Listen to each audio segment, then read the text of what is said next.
ما کارگر کار نداریم. شما چرا با 2 نفرم آمدین؟ همی بسیار زیاد خوش آمدین. اول همی همسایه از رفت و آمد خوب میشه آدم، گرچه همسایه ما نیستیم اما خوب است که آدم قد آدمای غریب هم رفت و آمد داشته باشه. ما بوقت این بچه که خود آوردیم که از خود هستیم، از خود شویم و رفت آمد فامیلی ما زیاد شود. خب بچه را گفتم در غلامی تان قبول کنین. نمیگیریم ما، نه 2 دونه نوکر بر ما بس از فعلا 2 دونه داریم دیگه، غلام کار نداریم فعلا. ما گفتم اگه داماد تان شوی نمی داماد تان شوی بچه تا چی کار میکنه؟ کارا رو فعلا دیگه دکانداری میکنه. حالا تو سعی که بیا قواره از زیر دیدی؟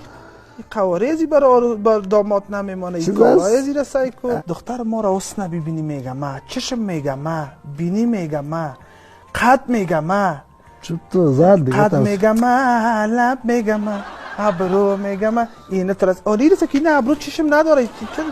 دخترتان سر شانه خود میگردانه. دخترتان جان قربان میبینه ما را نمیبینه. چه قسم از کدام؟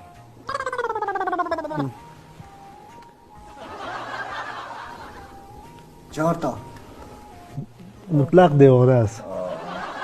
دیوانه هم بیخی که دکترم باشم بر از این هم میتونم سعی قواره رو. این ما هم نمیگیرم. برو خاک دستر تو برای میتونم قواره تو سعی نمیگیرم. این بیچاره رو در هفته ها بود نکه ویتامین A و ویتامین D بگیره، یکم او زردک چیزا بخورانه، کیله میله میوه بده. پیسه و زردک است بیو چای ندارن در خانه. خب یک کار ما میکنیم برش میوه و دانه چیزا میتیم، بیارم یه باغبان میگیره میشه دیگه. موتر بشویه. کاکا دیگه گپ برک بگی. ای که دخترت میتی یا نمیتی میگه 100 نفر می 100 نفر می 100 نفر فکرت است 1 نفر میبره. اگر دخترت نمیتی توهین نکو بر ما، اگر دخترت نمیتی بر ما سبک نظری نکو، اگر دخترت نمیتی سر ساختار خداوند گپ نزن. باشه مدیر مکتب دختر ببخشید کس میتی بتش تو بشه قال مقال نکنید. خانم مدیر مکتب دختر ما گپ بزنم. بله مدیر صاحب سلام علیکم.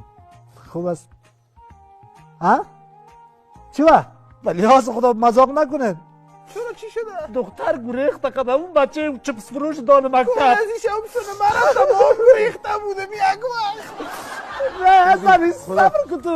امی تو زنت پیش تو گریخته بود که دخترت که چپ سروخ گریخت. بیا بچه همیشه پیش اگه پیدا شد برات دختر کجا بخیر.